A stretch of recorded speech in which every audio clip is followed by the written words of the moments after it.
Assalamualaikum warahmatullahi wabarakatuh. Bismillah, alhamdulillah wa syukrulillah. Wassalatu wassalamu ala rasulillah wa ala alihi wa ashabihi wa mawalah wa la hawla wa la quwata illa billah wa ba'd. Para sesepuh sepuh yang saya hormati, pimpinan daerah Muhammadiyah Kabupaten Brebes, pimpinan Aisyah dan semua ortom di Muhammadiyah Kabupaten Brebes yang dirahmati Allah. Alhamdulillah pagi hari ini kita bisa bersilaturahim, dan alhamdulillah pula pagi hari ini pagi-pagi saya mendapat rezeki, mungkin karena silaturahim, mendapat 2 buku kepemimpinan transformasional dari Bapak Urip Priyono. Ini karangan beliau sendiri, ada 2.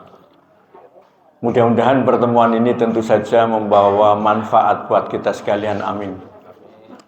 Salawat salam mudah-mudahan terlimpahkan pada junjungan kita Nabi Muhammad SAW, keluarga, sahabat-sahabat dan pengikutnya. Para bapak dan ibu, sebelum saya menyampaikan, saya ingin klarifikasi dulu. Kalau di pengumuman ada disebutkan di sana calon legislatif, mestinya diumumkannya nanti kalau sudah jadi anggota DPR, boleh ya Pak. Kalau ini baru calon. Pada ahad lalu, pada bulan lalu juga saya diperkenalkan oleh Bapak Haji Muhammad Toha sebagai calon juga.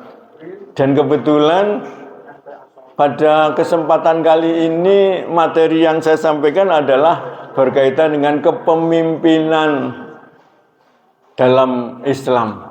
Mungkin bapak-bapak atau ibu ada yang menduga mungkin, wah ini sudah dirancang mau dalam keadaan ini mau kampanye barangkali. Ini sama sekali tidak Pak. Kalau saya dijadwalkan ini sudah lama sekali ya Pak. Hanya sayang sekali ini baru kali ini disampaikan. Nah mungkin atau tentu saja di antara bapak dan ibu ada yang berpikir ini akan digunakan untuk kampanye. Ada Pak, Bu? Tidak ya. Insya Allah tidak ada yang berpikir seperti itu. Tapi seandainya ada yang berpikir seperti itu, maka tolong jauhkan itu. Kenapa? Saya itu mengisi di forum Muhammadiyah, apakah itu ideopolitor, muscab, pengukuhan atau pembinaan kepala sekolah, tidak pernah saya membawa-bawa masalah partai. Terus terang saja, saya agak malu kalau bawa-bawa masalah partai. Termasuk diantaranya, insya Allah kali ini pun saya tidak akan bawa-bawa masalah itu di hadapan para bapak dan ibu. Kenapa? Karena saya berpikir, Pak, harga 1 kursi di Dapil 9 Jawa Tengah itu 1 kursi 130.000 suara.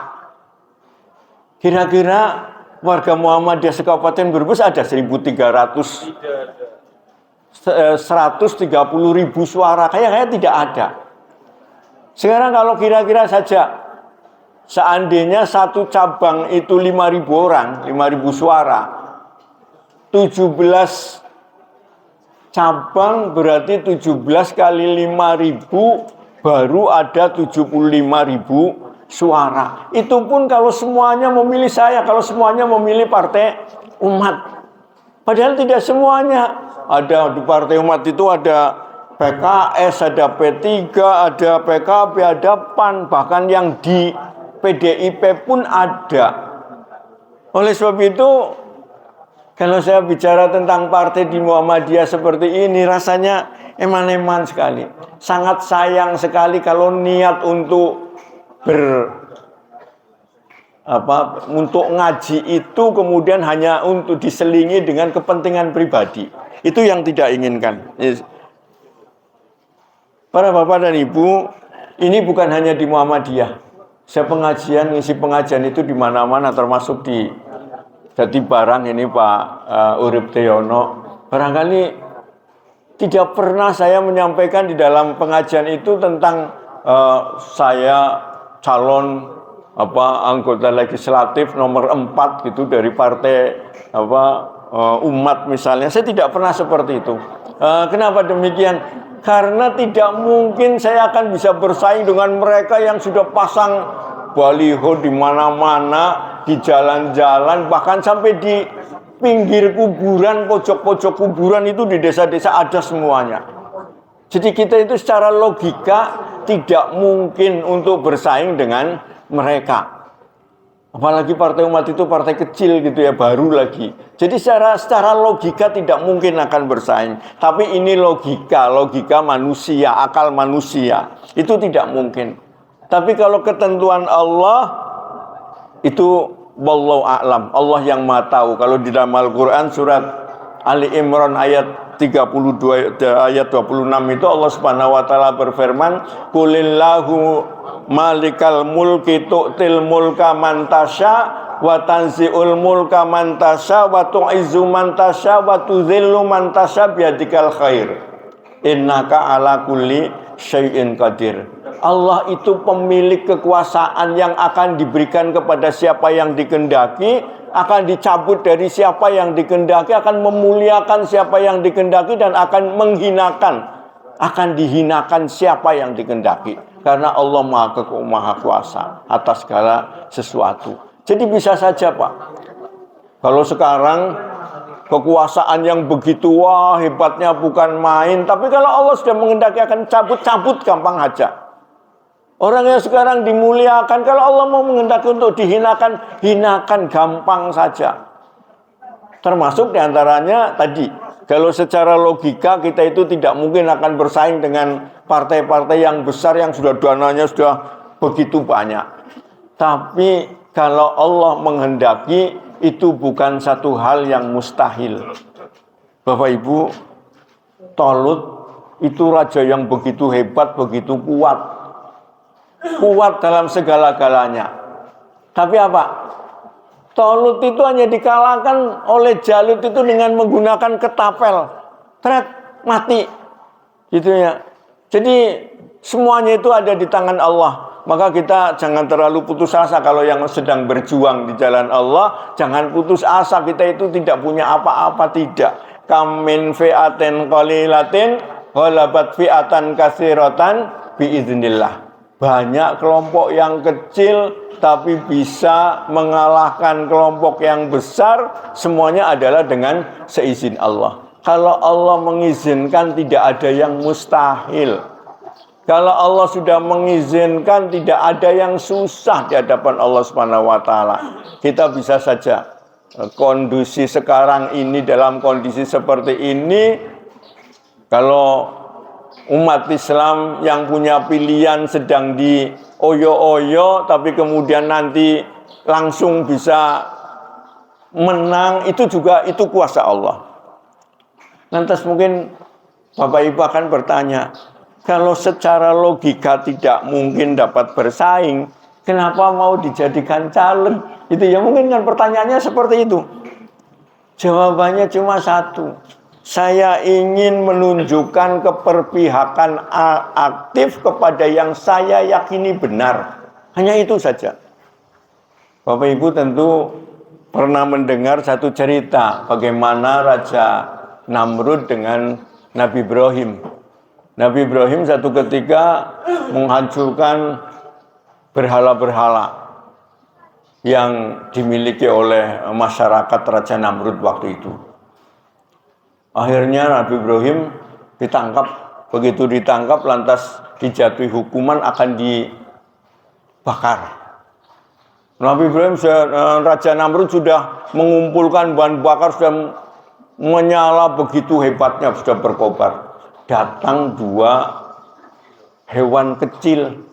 Yang satunya cicak, yang paruhnya dengan paruhnya ingin meniup api supaya api itu makin berkobar untuk menghanguskan Ibrahim, membakar Ibrahim. Sedangkan yang kedua itu burung pipit yang di paruhnya ada sedikit air yang sangat sedikit sekali. Ingin disemburkan untuk memadamkan api yang akan membakar Nabi Ibrahim. Hewan-hewan yang lihat pada bertanya kepada burung pipit, "Pit, apa yang kamu lakukan? Wong air yang cuma sedikit itu akan berusaha untuk memadamkan kobaran api yang sudah begitu besar, yang akan sebentar saja akan menghanguskan Nabi Ibrahim." Tapi apa jawab dari burung pipit? Kata burung pipit, "Saya tahu air yang saya semburkan tidak akan mampu untuk memadamkan api yang akan membakar Ibrahim. Tapi saya akan menunjukkan keperpihakan bahwa saya akan mendukung perjuangan Nabi Ibrahim.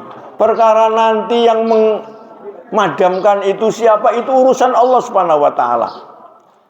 Dan betul, kemudian Allah Subhanahu wa taala berfirman kepada api, "Ya narukuni bardan wasalaman ala Ibrahim." Wahai api, jadilah kamu dingin dan menyelamatkan. Allah Subhanahu wa taala menyampaikan bardan wasalaman, dingin dan menyelamatkan. Kenapa? Karena banyak yang dingin tapi tidak menyelamatkan. Kalau kita masuk ke dalam kulkas mungkin dingin akan menjadi beku. Maka Allah Subhanahu wa taala menyampaikan pada api itu, "Ya narukuni bardan wasalaman." Yang dingin tapi juga menyelamatkan. Dan benar, di kobaran api yang begitu besar, Nabi Ibrahim merasa dingin tapi juga selamat. Nah, meskipun burung pipit tidak bisa memadamkan api yang membakar Nabi Ibrahim, tapi burung pipit sudah menunjukkan keperpihakan kepada perjuangan Nabi Ibrahim, dan itu dicatat oleh Allah sebagai satu perjuangan membela kebenaran. Sementara cicak yang tidak bisa menyemburkan untuk bisa mengobarkan api, tapi tetap sudah dicatat sebagai keberpihakan kepada Raja Namrud yang akan melaksanakan, yang akan membakar Ibrahim, yang akan menghalangi perjuangan Nabi Ibrahim. Nah, para bapak dan ibu, saya tidak mampu memadamkan kezaliman yang sedang berkobar sekarang ini. Saya tidak akan mampu untuk menegakkan keadilan di negeri ini, tapi paling tidak saya sedang menunjukkan keberpihakan secara aktif kepada sesuatu yang saya anggap, saya yakini benar. Umat Islam wajib menunjukkan keberpihakan kepada yang benar. Ini yang perlu dicatat, bahwa umat Islam wajib menunjukkan keberpihakan kepada yang benar. Ketika ada dua atau pilihan atau tiga pilihan yang benar dan salah, maka umat Islam wajib memilih, wajib berpihak kepada yang benar. Ketika ada pilihan yang satu muslim, yang satu non muslim, maka wajib bagi umat Islam untuk berpihak kepada yang muslim. Sekarang bagaimana kalau muslim semua? Kalau muslim semua, maka pilihlah muslim yang paling baik di antara pilihan itu. Ini harus wajib hukumnya. Kalau semuanya tidak baik, maka pilihlah muslim yang paling sedikit tidak baiknya. Jadi kita wajib untuk berpihak. Jangan sampai mengatakanlah aku tak netral, baiklah. Enggak. Rasulullah ketika ada satu masalah yang antara baik dan tidak baik, maka harus memilih salah satu di antaranya. Kita tidak bisa hanya sekedar netral baiklah gitu. Apalagi ada yang mengatakan, lah semangat mengko juga ngerwis dadi pada baik gitu ya. Pak, kalau kita sudah berpihak kepada yang benar, kemudian nanti orang yang kita bela itu ternyata menjadi tidak benar, maka paling tidak hisab kita di hadapan Allah sudah sangat ringan. Kita sudah tidak bertanggung jawab lagi di hadapan Allah. Oleh sebab itu berpihaklah kita kepada yang benar. Baiklah para bapak dan ibu, sekarang saya akan mengingatkan kembali. Saya percaya panjenengan semua sudah hafal semua, tapi saya hanya ingin mengingatkan kembali. Kepemimpinan dalam Islam. Kepemimpinan itu kalau di dalam Al-Quran itu digunakan kata aulia. Aulia itu pemimpin, jamak dari waliyun. 3 huruf yang terdiri dari wawu, lam, dan iya digunakan dalam arti kedekatan. Oleh sebab itu kalau kita lihat aulia itu bisa diartikan pemimpin, bisa diartikan teman dekat, bisa diartikan kekasih, bisa diartikan yang berwenang yang berwenang untuk menangani urusan, ada penolong, ada juga disebut dengan pelindung. Ini aulia, asal kata dari wali. Maka kalau kita sering mendengar waliullah, itu adalah kekasih Allah, karena kekasih Allah itu selalu taqarrub, selalu dekat dengan Allah Subhanahu wa taala. Kalau di dalam Al-Quran ada waqafa billahi waliya, maka cukuplah Allah sebagai penolong. Ada lagi Allahu waliyul mu'minin, itu diartikan bukan penolong tapi pelindung. Allah adalah pelindung bagi orang-orang yang beriman. Aulia diartikan pemimpin, diartikan penolong, diartikan teman dekat, diartikan pelindung dan sebagainya. Yang semuanya menunjukkan kedekatan. Itu huruf yang 3 macam dari wawu, lam, dan iya.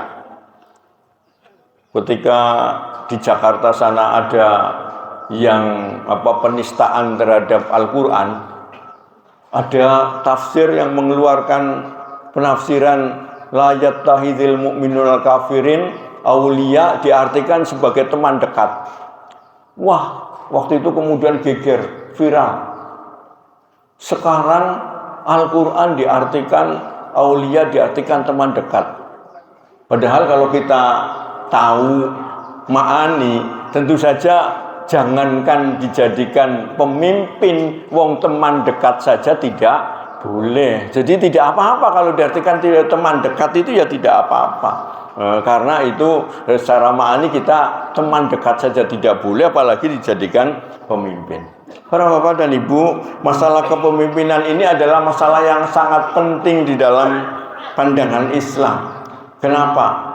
Karena kepemimpinan ini memiliki fungsi yang strategis dalam pembinaan dan pembentukan masyarakat, pembentukan bangsa yang adil dan diridhoi oleh Allah Subhanahu wa taala. Oleh sebab itu kalau di dalam Al-Qur'an kita lihat banyak sekali ayat-ayat yang berkaitan dengan kepemimpinan. Pak, kalau larangan memakan daging babi di dalam Al-Quran itu hanya 4 kali. Hanya 4 kali melarang memakan daging babi. Kita lihat pada surat Al-Baqarah ayat 173, ada surat Al-Ma'idah ayat 3, kemudian surat Al-An'am 145, yang satunya lagi An-Nahl 115. Hanya 4, Pak. Tapi panjenengan ketika mendengar babi, mendengarnya sudah jijik, apalagi makannya. Tapi ketika bicara tentang kepemimpinan, lebih dari 7 ayat berbicara tentang kepemimpinan. Tapi banyak orang yang ngotak-ngatik. Kayak masalah kepemimpinan itu sudah biasa-biasa saja. Milih itu urusan senang dan tidak senang. Padahal memilih pemimpin itu diajarkan di dalam ajaran agama Islam, di dalam Al-Quran, sampai lebih dari 7 ayat. Maka ini yang ingin saya sampaikan. Saya sampaikan saja beberapa ayat. Yang pertama, kalau di dalam Al-Quran tentang kepemimpinan ini pada surat Ali Imran ayat 28. Allah Subhanahu wa taala berfirman, a'udzubillahi minasyaitonirrajim, la yattakhizil mu'minunal kafirina auliya'a min dunil mu'minin. Janganlah orang-orang beriman itu mengambil orang-orang kafir menjadi pemimpin. Apa sih kafir itu? Kita sering memahami kafir itu ya orang yang non-muslim itu ya kafir. Apa itu betul? Ya mungkin ada betulnya, tapi itu pemahaman yang dianggap keliru. Kenapa? Karena di dalam Al-Quran pengertian kafir itu mempunyai arti yang banyak, walaupun bentuknya berbeda. Ada kufur, ada kafir, ada kafaro. dan sebagainya. Tapi menunjukkan kafir itu punya arti yang banyak. Dimulai puncaknya dari mulai pengingkaran terhadap Allah, terhadap keesaan Allah. Ini kafir. Tapi kemudian turun ke bawah, disusul dengan keengganan melaksanakan perintah Allah. Orang yang enggan melaksanakan perintah Allah walaupun dia mengaku seorang muslim, itu disebut kafir. Dan yang ketiga, bahkan sampai kepada tidak mensyukuri nikmat. Tidak mensyukuri nikmat saja disebut kufur. Kalau di dalam Al-Quran, la in syakartum la azidannakum wa la in kafartum inna azabi lasyadid. Kalau kamu bersyukur maka akan ditambah nikmatnya. Kalau kamu kufur maka sesungguhnya azabku teramat pedih. Oleh sebab itu para bapak dan ibu, para ulama menafsirkan, mendefinisikan kafir dan kekufuran itu ada 6 macam. Yang pertama kafir juhud, kafir dalam arti pengingkaran. Yang pertama itu kafir yang tidak mengakui wujud Tuhan. Ini orang ateis, orang komunis, itu kafir yang pertama. Yang kedua apa? Mereka yang tahu ada Allah, tahu ada Tuhan, wajib disembah. Mereka juga tahu ada kebenaran dari Allah, tapi karena dengki kepada pembawanya, pembawa kebenaran itu, maka dia kemudian menolak kebenaran. Siapa mereka? Mereka adalah Yahudi, orang-orang musyrik Mekah. Ini mereka tahu ada Allah, tapi ingkar, tidak mau menerima karena dengki kepada Nabi Muhammad. Ini yang kedua, kafir juhud yang kedua. Yang ketiga apa? Yang ketiga adalah kafir juhud yang ketiga itu mengakui tahu ada Allah, tahu Tuhan itu tahu bahwa Tuhan itu wajib disembah. Tapi di sisi lain dia mengakui ada yang lain, ada kekuatan-kekuatan yang lain, atau paling tidak Allah memberikan kepercayaan kepada sesuatu itu sekutu-sekutunya. Ini disebut dengan musyrik. Jadi orang-orang yang musyrik ini juga termasuk bagian dari kafir. Innalladzina kafaru min ahlil kitabi wal musyrikin. Kalau dalam surat Al-Bayyinah itu seperti itu. Jadi kafir itu ada ahlil kitab, Yahudi, Nasrani, ada orang musyrik. Ini orang-orang musyrik ini yang bahaya di kalangan kita umat Islam. Kenapa? Karena bisa saja mengakui agama Islam, mengakui adanya Allah, tapi masih percaya ada keris, percaya batu dan sebagainya, punya kekuatan. Ini bagian dari kafir juhud yang ketiga. Yang keempat tadi sudah saya sebutkan, kufur nikmat. La in syakartum la azidannakum wa la in kafartum inna azabi lasyadid. Jadi orang yang mengkufuri nikmat saja itu, yang tidak mengakui nikmat, mengingkari nikmat, itu termasuk kafir. Sudah punya lahan 1.200 hektar, masih pengen berkuasa supaya mendapat yang lain. Ini bagian dari kufur nikmat. Yang kelima apa? Yang kelima kufur dengan meninggalkan atau tidak mengerjakan tuntunan agama. Kalau kita lihat di dalam Al-Quran surat Al-Baqarah ayat 85, afatu'minuna bi ba'din wa takfuruna bi ba'd. Apakah kamu mau beriman kepada sebagian dan kufur kepada yang sebagian? Maka kalau dalam hadis, siapa yang meninggalkan sholat faqad kafara ziharon, maka dia sudah kufur dengan jelas. Tapi bukan kufur juhud, bukan pengingkaran, tapi dia hanya tidak mau melaksanakan ajaran agama. Dan yang keenam ini kufur baro'ah, ini tidak termasuk pengkufuran terhadap Allah, tapi ini justru sebaliknya. Kalau di dalam Al-Quran itu disebutkan faman kafaro bittawuti wa yu'min billah faqad istamsaka bil urwatil wuthqa. Para bapak dan ibu, Al-Quran surat Al-Baqarah ayat 28 melarang kita memilih pemimpin dari orang-orang kafir. Ali Imran, maaf. Ali Imran ayat 28 melarang kita untuk memilih orang-orang kafir dijadikan sebagai pemimpin. Apa hanya itu? Tidak. Kemudian Al-Quran memberikan rincian-rincian. Yang pertama, rincian yang pertama, kalau tadi yang pertama itu umum, secara umum surat Ali Imran ayat 28, pada ayat 51 surat Al-Maidah Allah Subhanahu wa taala menjelaskan secara mulai memerinci, ya ayyuhalladzina amanu la tattakhidul yahuda wan nasara auliya. Wahai orang-orang yang beriman, jangan kamu menjadikan orang-orang Yahudi dan Nasrani sebagai aulia, sebagai pemimpin. Kalau tadi kafir secara umum, sekarang Yahudi dan Nasrani jangan sampai dijadikan pemimpin. Kenapa? Ba'duhum auliya'u ba'd.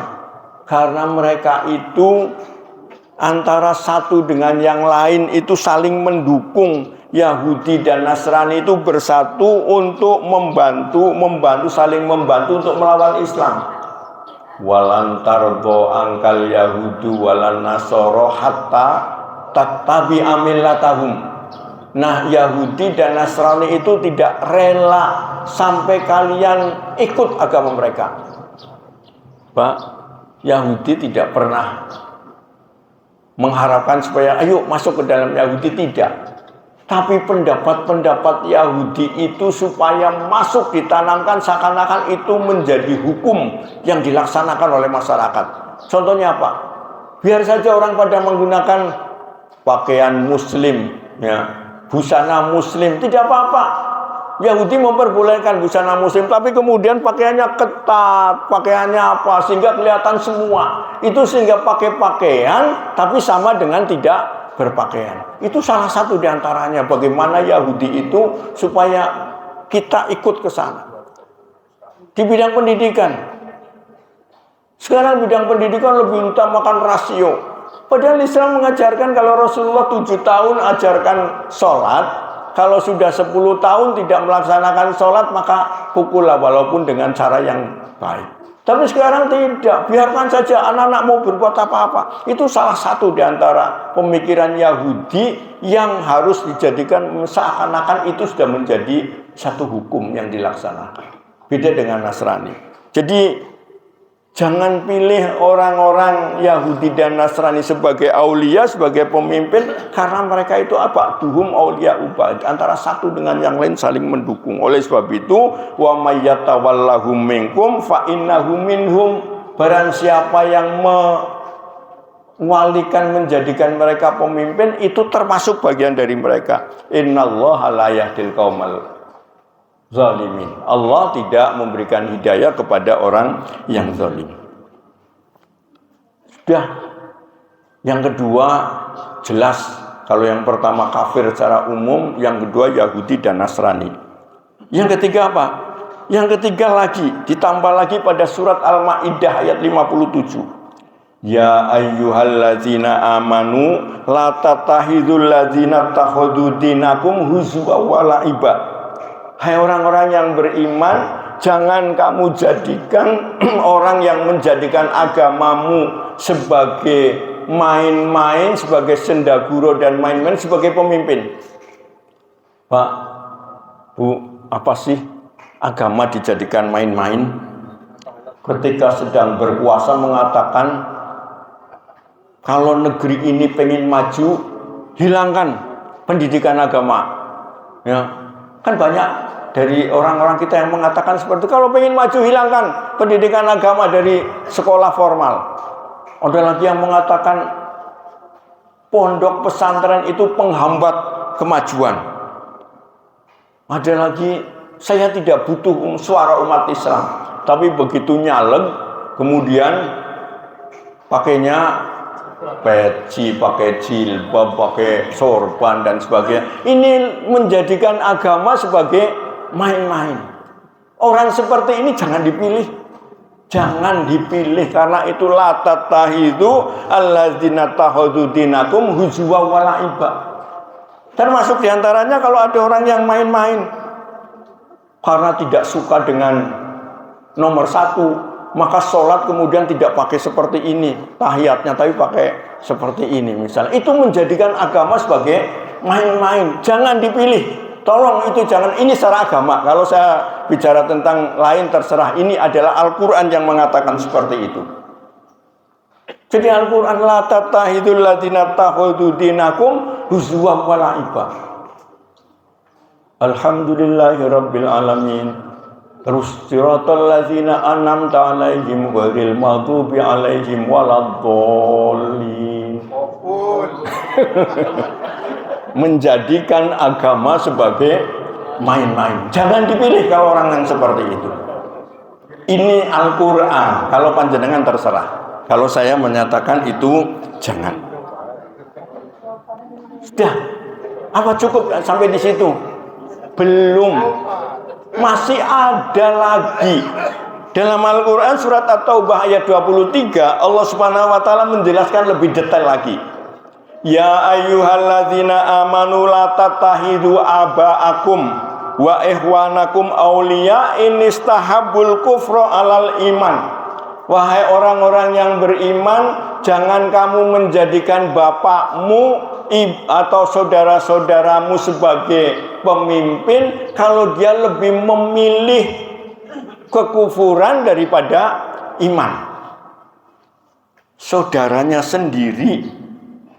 Ini kalau dalam Ibnu Katsir itu disebutkan Allah Subhanahu wa taala melarang berwali kepada mereka, melarang menjadikan mereka menjadi pemimpin.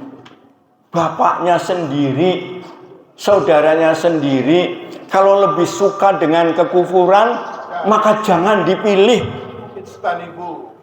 Ini Allah yang berfirman seperti itu. Apalagi orang lain, apalagi hanya kawan, tetangga atau yang lain. Lah orang enak wis mei pakaian. Iya Pak. Lah enak wis orang enak wis mei kaos gitu ya.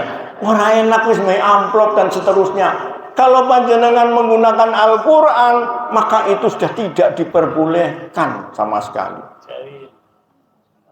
Ya pakaiannya dijahit ya Pak. Iya. Tapi jangan memilih. Wah, ini susahnya kalau sudah dijadikan katakan sebagai caleg ya. Kalau saya mengatakan ingat ar-rasi wal murtasi finnar. Apa jawabnya? Lah apa tuh bajune ora duwe? Duit. Kadang-kadang kan seperti itu. Ya. Padahal ini Al-Quran yang mengatakan seperti itu. Lantas bagaimana? Kita seharusnya memilih. Coba lihat pada Al-Quran surat Al-Maidah ayat 55. Innama waliyukumullahu wa rasuluhu walladzina amanu alladzina yuqimunas shalah wa yutuz zakah wa hum raqiun. Pemimpin kamu itu adalah Allah. Allah itu sumber kepemimpinan, Allah itu sumber penolong dan sebagainya. Baru kemudian wa rasuluhu dan rasulnya. Kedudukan rasul tidak dapat digantikan oleh siapapun. Sebagai rasul tidak bisa digantikan. Tapi sebagai pemimpin masyarakat, maka rasul itu bisa digantikan. Begitu Rasulullah wafat, dari kaum muhajirin dan ansor berkumpul, siapa yang akan menggantikan kedudukan Rasul sebagai pemimpin masyarakat? Orang-orang ansor mengatakan yang berhak untuk menjadi pemimpin adalah orang ansor, karena tanpa ada orang ansor Islam tidak akan maju seperti sekarang ini. Tapi apa kata orang muhajirin? Kata orang muhajirin mengatakan Anda memang benar, tapi ansor tidak akan ada artinya kalau tidak ada muhajirin. Oleh sebab itu sepakat mengadakan mufakat bagaimana siapa yang pantas untuk menjadi pemimpin. Yang menjadi pemimpin yang sudah diberi mandat oleh Rasulullah untuk mewakili menjadi imam. Itulah kemudian secara aklamasi memilih Abu Bakar As-Siddiq. Ini cara memilih pemimpin seperti itu. Kemudian dipilih lagi dari umat Islam. Tapi apa? Umat Islam itu yang allazina yuqimunas shalah, yang melaksanakan sholat yang bagaimana? Kalau dalam tafsir yang paling gampang itu tafsir Jalalain ya. Tafsir Jalalain itu mengatakan sholat yang dikehendaki oleh Allah adalah sholat yang khusus sesuai dengan syarat, rukun dan sunnah-sunnahnya. Ini sudah cukup seperti itu? Tidak. Dalam Al-Quran itu wasta'inu bis sabri was shalah sholata la innahu lakabir innaha lakabiratun illa alal khosiin. Salat itu berat kecuali bagi orang-orang yang khusyuk. Kalau orang sholatnya khusyuk, insya Allah inna sholata tanha anil fahsya'i wal munkar. Kalau khusyuk betul-betul. Yang kedua yuqim wa yu'tunaz zakah, menunaikan zakat dengan tulus. Pak, orang mungkin mengatakan lah zakat, oh apa itu? Enggak ada memberikan solusi sama sekali. Ini pendapat yang salah, Pak. Zakat itu nampaknya biasa-biasa, tidak memberikan solusi. Padahal zakat itu potensi yang besar bagi umat Islam. Sekarang itu orang yang punya duit 1 M itu kan banyak sekali ya. Kan itu dikeluarkan betul-betul. Itu 2,5%, itu 25 juta satu orang. Miskin itu tetap ada, tapi tidak ada miskin ekstrim insya Allah. Kalau zakat itu diadakan, kalau dilaksanakan dengan baik. Baru kemudian yang ketiga wahum raqiun. Orang yang patuh dan tunduk terhadap aturan-aturan. Ini yang pantas untuk dijadikan pemimpin. Para bapak dan ibu, waktu sudah cukup ini sehingga saya akan langsung saja. Imam Ghazali secara spesifik menjelaskan apa sih untuk syarat sebagai atau kriteria untuk menjadi pemimpin itu. Kata Imam Ghazali, menjadi pemimpin itu syaratnya yang pertama adalah berilmu, cerdas, dan pintar. Berilmu, cerdas, dan pintar. Pemimpin harus berilmu, pemimpin harus cerdas dan pintar. Kalau punya akses, harus punya akses masa lalu, masa depan, dan masa kini. Kalau hanya masa lalu saja, itu namanya telmik, telat mikir. Ini tidak pantas untuk dijadikan pemimpin, tapi dia hanya mengekor saja. Yang kedua jujur. Kalau ijazahnya palsu gimana? Ya, kalau ijazahnya palsu itu yang kok bisa sampai ya dibodohi sampai segitu gitu. Ini kan aneh. Kita sekian banyak orang kok dibodohi. Yang kedua jujur. Cerdas, pinter, tapi tidak jujur, ini bahaya. Oleh sebab itu jujur ini sangat penting sekali. Ketika, maaf kalau nanti saya agak melewati karena mulainya sudah agak sini ya Pak. Ketika Umar bin Khattab mau mencari pembantu kemudian disodori pada seseorang, nih Khalifah ini orang baik. Khalifah Umar tanya, di mana kamu ketemu? Di masjid. Di mana lagi? Di masjid. Di mana lagi? Di masjid. Kalau ketemu di masjid itu orang baik, tapi itu tidak jaminan. Coba Umar bin Khattab kemudian bertanya, apa kamu pernah bersafar dengannya? Pernah berpergian yang jauh dengan dia? Yang kedua, apakah kamu pernah bermuamalah dengannya? Yang ketiga, kemudian apakah kamu pernah memberi amanah dengannya? 3 hal ini. Safar, mengetahui karakter yang aslinya bagaimana. Watak yang aslinya ketika kita berpergian jauh itu akan kelihatan. Yang kedua, dengan bermuamalah tahu akhlaknya. Dan yang ketiga, ketika memberikan amanah maka tahu kadar kejujurannya. La imana liman la amanatalah. Tidak termasuk iman yang sempurna seseorang sampai dia berlaku amanah. Iman ini model yang pokok Pak. Saya sering menggambarkan kalau ada 3 baskom. Satunya isinya beras, yang satunya isinya daging, yang satunya isi uang. Coba tanya, panggil ayam, "Hei ayam, kamu pilih ini ada beras, ada daging, ada duit. Pilihnya yang mana?" Beras. Hanya satu tok. Demi pri kebinatangan, saya hanya memilih beras. Ambil anjing, jing. Ini anjing itu kan hewan yang paling jelek. Jing, ini ada 3 macam. Kamu pilih mana? Anjing akan mengatakan saya hanya memilih. Maaf. Kalau kita panggil misalnya, saya jangan jauh-jauh, yang Ustadz saja, Ustadz Solihin, Ustadz muda, ini ada 3. Beras, duit, daging. Kafe Pak. Iya, kalau tidak punya iman. Kalau punya iman mesti akan pikir dulu, ini berasnya siapa, duitnya siapa, dagingnya siapa. Tapi kalau tidak punya iman kan duitnya beras raskin sekian ribu ton dimakan begitu saja. Ini karena tidak punya iman. Maka syarat yang kedua kata Imam Ghazali, pemimpin itu harus jujur, harus punya iman. Yang ketiga adalah bijaksana. Bijaksana itu apa? Bijaksana itu menempatkan sesuatu secara tepat. Tepat waktu, tepat sasaran, dan tepat kegunaan. Punya program akan memberikan makan pada anak-anak sekolah, makan gratis. Karena banyaknya orang, maka jam 12 nasinya belum datang. Datangnya sudah jam 3 baru datang. Kira-kira apa? Anaknya sudah semaput, duitnya, berasnya, nasinya sudah basi. Ini tidak tepat sasaran. Bukan orang yang bijaksana. Jangan dipakai.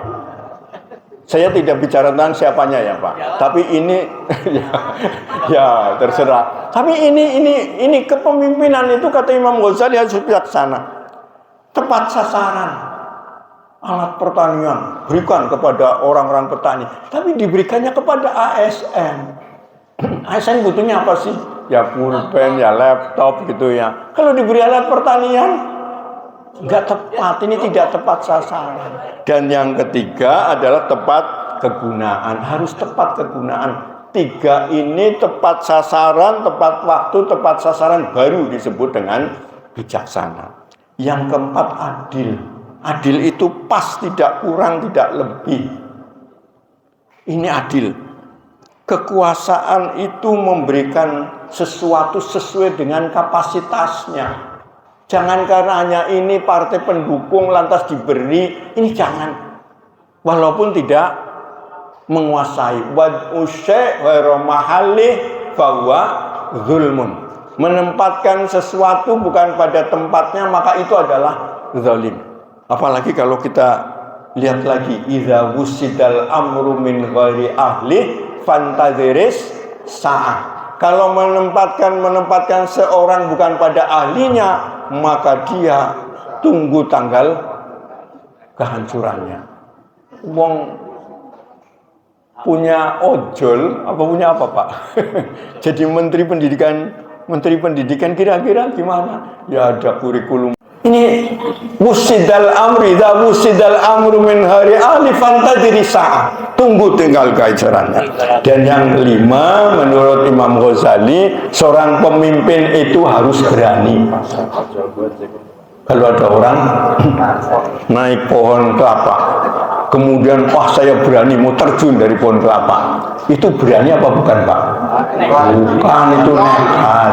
Ya, itu nekat. Kalau berani itu apa?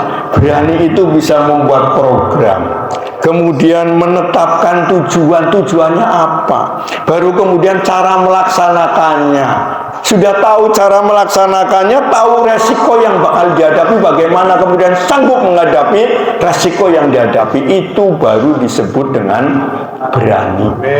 Ini syarat yang ditetapkan oleh Imam Ghazali sebagai pemimpin. Ada pada siapa dari 3 pemimpin yang sekarang calon ini? Wallahu a'lam, panjenengan akan melihat.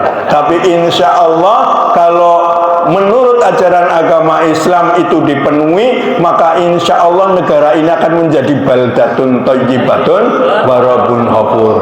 Amin. Amin ya Pak. Iya. Amin. Para bapak dan ibu, rasanya karena sudah cukup waktunya, saya tidak akan berpanjang lebar sampai di sini. Tapi mohon maaf, tadi beberapa orang tanya pada saya, Pak, saya tahu panjenengan itu calon legislatif, tapi nomornya berapa, gitu ya? Boleh saya menyampaikannya, Pak? Nomor 4, Pak, saya urutannya nomor 4, gitu. Kalau partainya ada partai. Ini saya tidak kampanye, tidak sama sekali. Saya hanya menjawab saja.